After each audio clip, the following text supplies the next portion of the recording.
back to cropstop.com. Tonight we're going to show you a really cool technique to make this faux metal right here using the Cut-A-Bug aluminum foil and a 2x12 folder by Quick Cuts. So let me get started first to show you how we get this going. Well, now what I did is I took a piece of aluminum foil. I recommend that you get a heavier weight aluminum foil because when you emboss it sometimes it'll tear. So I just took a piece of scrap cardstock and I cut it to 2x12 because that's what our embossing folder is. And I put my aluminum foil around it like so. You don't have to be real neat. You don't have to worry about the wrinkles because when I emboss it, nobody will ever know those wrinkles are there. I just kind of fold it over on the edges. And I actually trimmed this down just a smidgen because I didn't want it to go clear to the edge of my paper. So, then I'm going to take an applicator that's made by Ranger with a piece of felt on it, and then I took a variety of the alcohol inks. Now with art, I don't know what the whole purpose of it is, but they say use 3 colors, no more than 3 colors. So that's kind of what we're going to do here.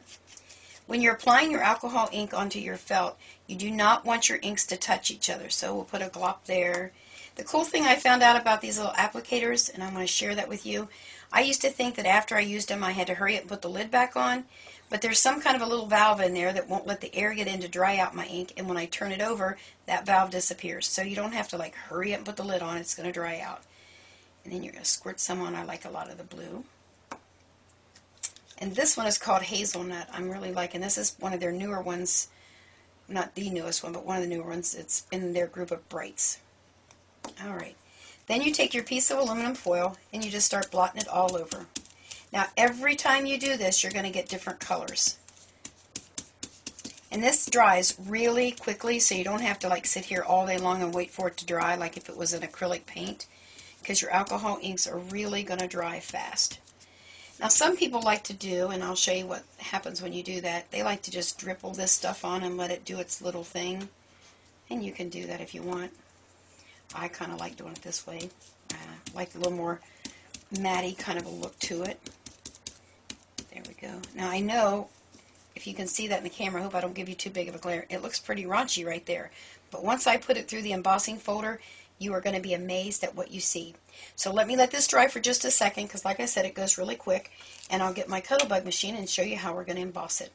Before I do that, let me just show you this little piece that I did. These are just different colors of the alcohol inks that I used, and I'll show you what we did with that later. So they can make all different colors. Let me get my Cut-A-Bug. I'll be right back. Well, my piece of foil is now dry, and then I'm going to take my embossing folder. Again, this is one of the ones by Quick Cuts, and it's a 2x12. Everything that I'm using today you can get at CropStop, so make sure to check it out. And they're coming out with some really awesome new ones with flowers and bird cages and butterfly. You just got to check it out. And Haley Jo can get them all for you, so make sure you go over there. The cool thing is, right now I'm having to use Sizzix Big Shot and Big Kick plates to fit in my Cut-A-Bug, but Cut-A-Bug or ProvoCraft is coming out with a 6x13 plate, which is just awesome. And you can pre-order those at CropStop, so make sure you get over there and do that. Alright, so I'm going to put my embossing folder on there and my 2 little plates on top, and I'm just going to run this right through the Cut-A-Bug. And you can see I don't have to put a lot of pressure on this to push it through because that foil and paper is not all that thick. And I've said in other videos, make sure that when you're doing embossing, if this handle doesn't want to go around easily, do not force it because it will break your little Cut-A-Bug, and she's such a nice girl you wouldn't want to break her. Alright, let's get that out of the way. Let's see what happened here.